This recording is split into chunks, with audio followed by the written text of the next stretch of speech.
So with addiction, it's really one of three things or all three things that's going on. A diagnosed condition not being treated properly, an undiagnosed condition, a trauma, or one, two, or all three of those, right? So there's always something else going on that gets us to the point of addiction.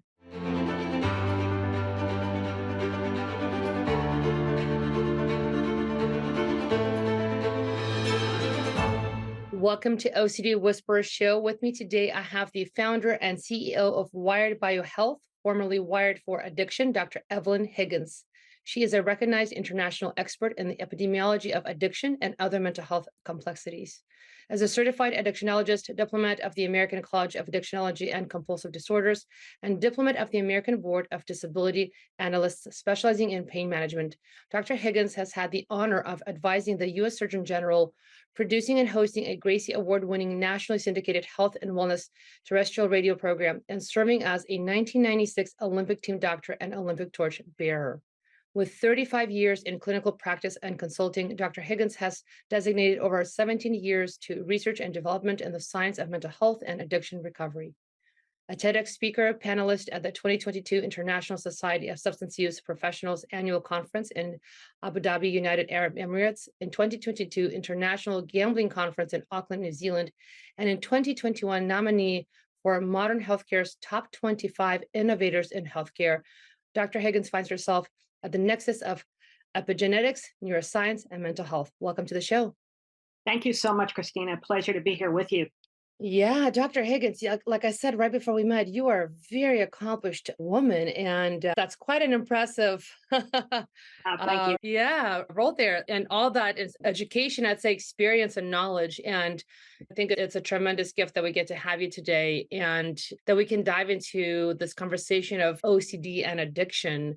I know plenty of listeners have either dealt with it themselves or maybe are in recovery. So I think it'd be great if we can kind of jump right in and perhaps talk about from the genetic standpoint. Let's talk about OCD and then let's talk about addiction. What does that mean genetically? Well, we'll start out with, Christina, that we're not healthy one day and sick the next, or we're not healthy one day and addicted the next. It's all the living that we do in between there that brings us to either end of that spectrum. So from a symptomatic standpoint, there's so many correlations that we see that bring somebody towards the addiction side of things, be it anxiety, be it depression, be that agitation. All of those different symptoms get us there. So when we look at it from a genetic standpoint, there are actually biomarkers that we look at. We look at 85 different biomarkers, and we start with neurotransmitters, those brain chemicals, things like serotonin, dopamine, epinephrine, norepinephrine, phenylethylamine, and then your hormones, from your stress hormones to your androgens or your sex hormones, how those interact together. And then the remainder are what we call SNPs, or genetic single nucleotide polymorphisms. All that means with a polymorphism is that there is an error in the coding. That error gives us what we call aberrant behavior, things like risk-taking, impulse control, anxiety, depression, addiction. So we look at all that together. And Christina, the most exciting part of what's happening in science today that I think is this study of epigenetics. So knowing you're born with your DNA, here's your cards, play them out. But we now know that your environment can change the expression of those genes so they can be turned on or be turned off. That is so powerful for an individual to know. Yeah, that sounds pretty incredible. So again, is anybody listening, of course, and I know because this is so OCD focused podcast, I'm sure people right now are going to have questions like, wait a minute, are you saying that environmentally I could help manage my OCD or I can turn some aspects of that off? Can you speak a little more about that? Sure. So let's just use an example of somebody comes to me and says, my daughter's now 21, from 0 to 21, from her birth to 20. I never saw these behaviors. At 21, I see all of these things starting. How can that possibly be? She's the same kid. Well, it would be, okay, what's different in her world now? Oh, she went off to college. Oh, she has to manage her life and her expectations, maybe for the first time on her own. Maybe she's trying to juggle a job with her studies. Maybe she's trying to say, am I actually sleeping? as I'm supposed to? Am I actually eating nutritious food kind of thing? So all of this becomes that individual's environment. If genetically we had that predisposition there, that those genes were always there, but we never saw the expression of them, it was because that individual never had those same stressors to bring out the expression of those genes. So that's interesting. So we're saying that with OCD experience that because we have kids, for example, who will have like PANS or PANDAS, right? And right after Yeah. something like that, Yep. they'll exhibit really severe OCD symptoms. Or we have Yep. folks where, as kids, they could be playing and then kind of having a need to, let's say, have things be a certain way. Or, I mean, I've also seen kids as young as 5 when they're already getting stuck on asking about questions around, like, let's say, death and dying as they're learning about bugs or insects or just life. So are we Right. saying that some of that information that they start to get, that people start to get, starts to inform or can potentially be that environmental also component that activates?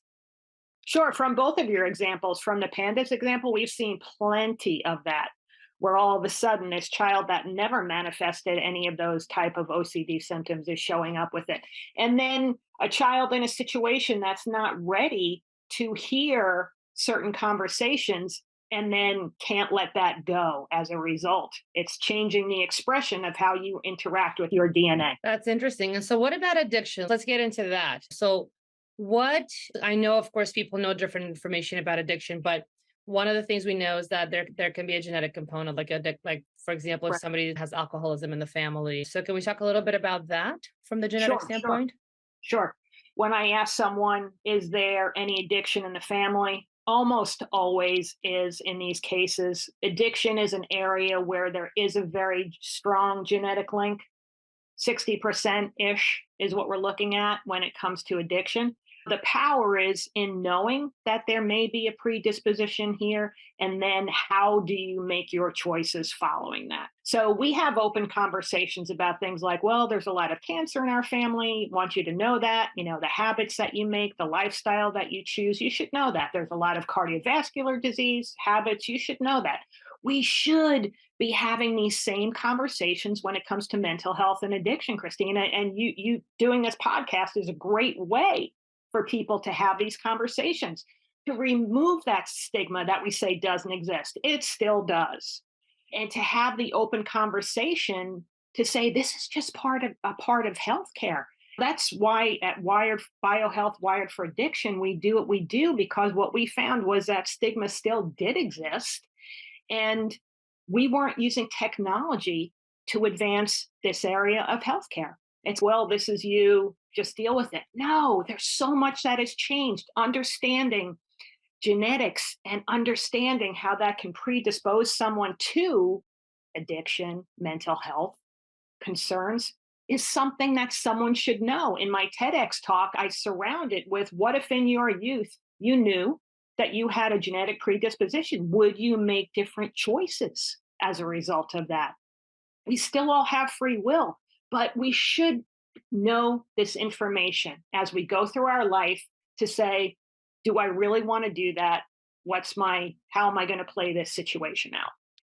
Yeah, I think you're hitting on actually an interesting point of if you have the ability to know something sooner, right? What would you do with that information? And I Right. think that, of course, hits on a notion of just developmentally, where are you, right? Because as a teen, you may be like, whatever, and kind of blow things off and not pay Right. attention and Right. not really Right. care. Or you may be somebody who, as a family, maybe you do spend more time talking about these things because certain things are predominant in your family. And so it is an important topic. So from that standpoint, yeah, I guess it would just depend on the person, kind of what your setup is at home as well. But because I know that, for example, with OCD, one of the things we know there is that it really can, on average, can take anywhere from 14 to 17 years before somebody actually gets the appropriate correct diagnosis. So like I have OCD, for example, and by the time I really kind of 100% knew, it was very later in life, like in my mid to late 30s. So for a good chunk of my time, I didn't know. So there's a lot of things, if I take that notion into account, yeah, Mhm. I totally would have done things different. But when we're talking about also addiction and substance use, especially as we're talking about here with, let's say, OCD and that, let's talk a little bit about kind of how those two kind of communicate and correlate, right? How do Sure. they, like, for example, when, let's say, somebody has intense intrusions after being triggered and their intrusions are pretty severe, or they're feeling kind of traumatized a little bit by this kind of experience and shaken up, and how they might become hypervigilant as a way to, let's say, try to make sure that everything's okay. But that might be a compulsion. Like, how do you envision, how might that impact if you're also dealing with addiction? Sure, great point, Christina. So with addiction, it's really one of three things or all three things that's going on: a diagnosed condition not being treated properly, an undiagnosed condition, a trauma, or one, two, or all three of those, right? So there's always something else going on that gets us to the point of addiction. It's someone trying to self medicate for one of those reasons. And it works until it doesn't work. When that person first starts, whatever the behavior of the addiction is, whether it be a process addiction like gambling, like sex, things like that, or whether it be a substance addiction, really doesn't matter. It's what they found that makes them feel good in that moment. And they think, whoa, this is it. I found it. It brings me down. I'm calm. And it works until it doesn't work. And then that becomes the next thing that we have to deal with. But so many of the people that we see that get to that point of where there is an addiction, there is a high correlation with folks with OCD, because it's that self-medicating and not even understanding, like you say, 14 to 17 years of, gosh, if I knew that before, I could have played these things out differently. So it's always that self-medication. What drives you to take something from the outside to bring it to the inside, to feel better and hear and get to that place of homeostasis or balance? Yeah, and I'll be honest with folks who are listening, and anybody and I've certainly worked with clients where we're dealing with addiction issues as well as OCD. One of the things I know out there is that there's actually not a lot of places that can treat both. And so from what I see, at least at this point in time, you either need to see an OCD specialist, and then you'll need to do addiction or recovery, whatever the addiction is. But what do you do first? Where do you start? How do you conceptualize that? That whole dual diagnosis situation. And you're right, the facilities, most of them are not set up for that. It's either or, and that's not how this works. It Right. works with all of it together. So you hit the nail on the head. It's really what came first, the chicken or the egg, the self-medicating for whatever was going on within that individual. We can look at things like someone says, well, I have more, we actually measure. So we have objective information on an individual, and they'll say, well, I have more serotonin than I need for my gender, my age. As we look at the metrics there, and it's like increased serotonin also makes the potential for someone to be anxious, for them to be agitated. So it's just because you have more doesn't mean it's better. Looking at more epinephrine than you have, well, isn't that good if I have more? No, we're looking at things like anxiety, agitation, low range dopamine.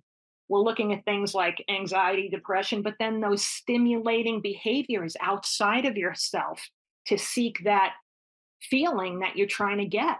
So it's all of these things. Then when we look at the SNPs, the COMT gene, the GAD1 gene, where we're not converting glutamic acid to GABA from a stimulating to a calming.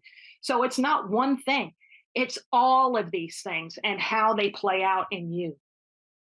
Yeah. So if somebody actually, let's say, is dealing with both, what would you say? Like, where should they start?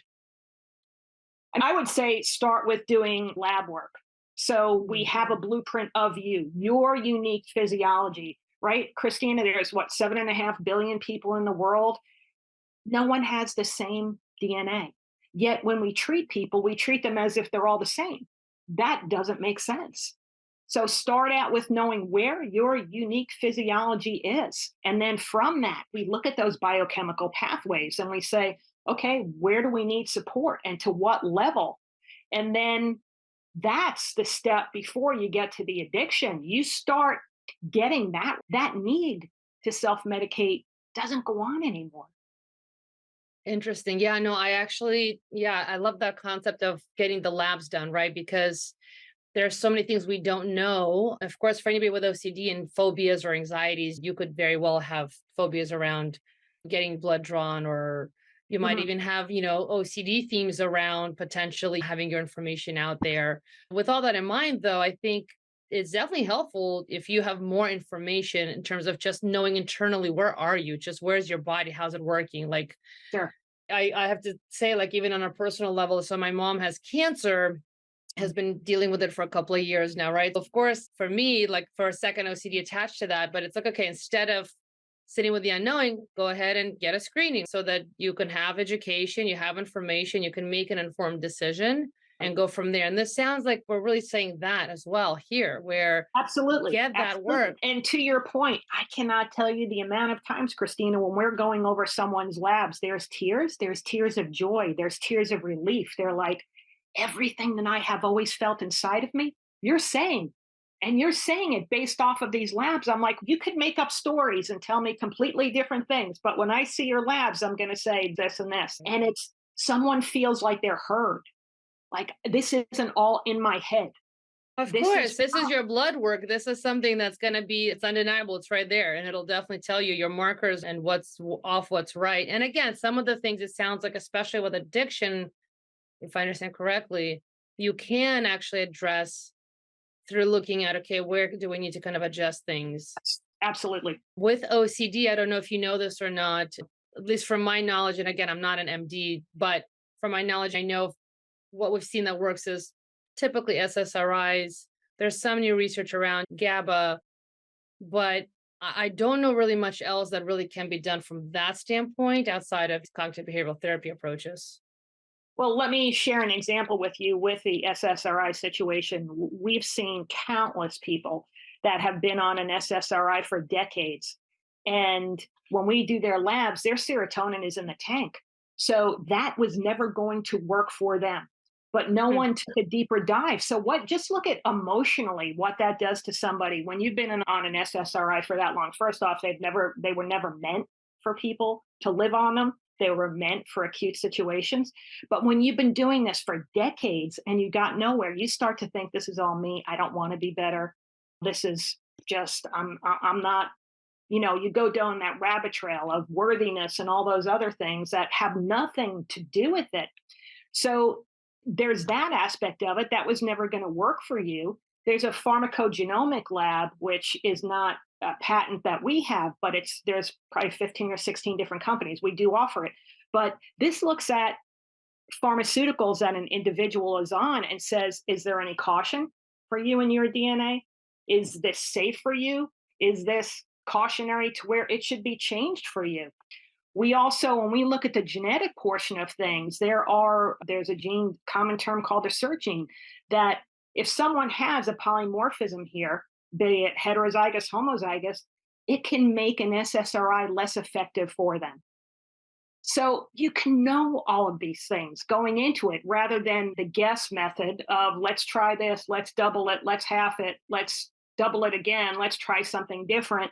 There's so many more advances that have been made that people really are not educated on and aren't using just because they don't know.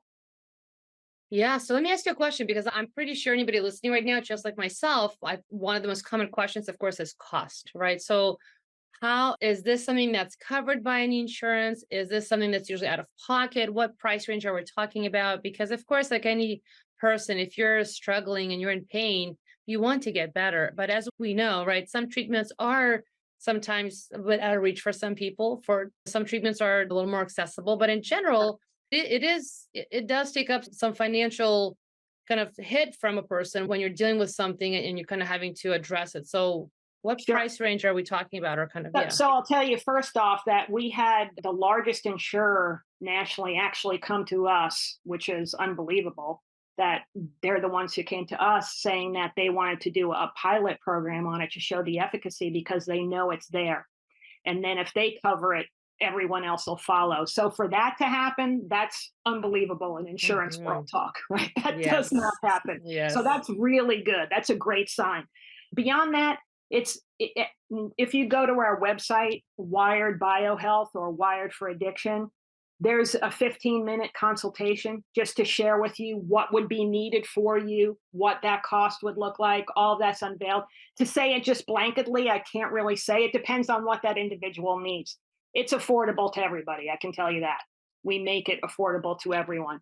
But it just depends on how many pieces of what we have they need with whatever is going on with them. But yeah, take advantage of that. call and tell us what's going on. And we'd say, okay, this is what we would do. And this is what it would look like. Wonderful. And then if, let's say, if somebody needs a payment plan, do you offer payment plans Yes. or? Yep. Okay. Yep. So Yep. there's Yep. flexibility. And Sure. yeah, I think that's the most important, right? If we can Yeah. make things accessible because everybody needs help, right? We just Yep. need to figure out a way of how can we work together to get you there. Exactly. That's why I Um, say it is affordable for everybody. I'm okay. That's awesome. So, because now I'm curious, if somebody does, let's say, reach out, is this where they would work with your kind of clinic, or is this where like you'd work with their doctor? Is this like anybody can reach out from anywhere, or because some? So, yeah, so we have individuals come directly to us. We have individuals that are working with coaches, therapists, treatment centers that come to us. We have individuals that are incarcerated that we work with. That's where we actually started in the justice system. And judges actually love what we do because they can make a sentence based on objective data points instead of any kind of prejudice that may be within them as a human being. So, all of that, you come directly to us. Our team, after we get the lab samples back, we create what's known as a biomarker evaluation report. We go over each one of those biochemical pathways and what we would need to do to support that. And then you can either take that information, we give you, here's everything that we would do step by step over a 6-month period of time. Take it, run with it on your own. Or if you want us to guide you through that, we can do that too. Amazing. Yep. Wow. Okay. This is, I think, really great for folks to know just that this exists. And yeah, Exactly. and that I think the more the merrier, right? Especially since we're advancing, really, if we think about it in the world, it's going to be 2024 soon. This episode might be out in 2024, but I think with AI and everything else we've seen, we are moving. Right. We're definitely evolving. So Yeah. it's great to have things like this to take advantage of and to learn a bit more about your own system. Absolutely. And as I said, that was what made us do what we do at our company because we were not using technology to advance mental health and addiction. We weren't. What is that? It could still be 1970 because we're going to treat people the same way, 1990. So that's why we did what we do, and it continues to evolve. Absolutely. Fast pace, the field of epigenetics, that moving at such a fast, beautiful pace because not only do people not have to suffer the way they are, but just that first glimmer of hope. There's a different way to do this, and it's available. Yeah, I love that. I love that. I think that's awesome. Well, I'd like to ask you if there was one thing you could leave our listeners with. It can be inspiration, it can be hope, it could be anything. What would you leave them with? Sure. So a lot of people have asked me that. They're like, what do you see as the future? I'm like, I would love to see this screening done just as we do a CBC, a complete blood count, when you go for your yearly with your doctor, that we know where your starting point is in your mental health. So the trajectory of your life can change. And I leave you with hope because there is so much that has evolved that people aren't aware of yet, that it is there and you can feel different and your life can feel different. As a result of that, everyone in your world benefits by you feeling better. I love it. And where can people find you if they'd like to find you? Sure. So go to wiredbiohealth.com or wiredforaddiction.com. Go on there. Just do that complimentary 15-minute consultation. Tell us what you've done so far, where you're at. We tell you what we can offer or point you in another direction. It's available. We want to help people. It's why we do what we do. I love it. Thank you for coming on the show, Dr. Higgins. Thank you, Christina. My pleasure. And thank you for doing what you do. This is how information gets out there. So keep it up. Great work.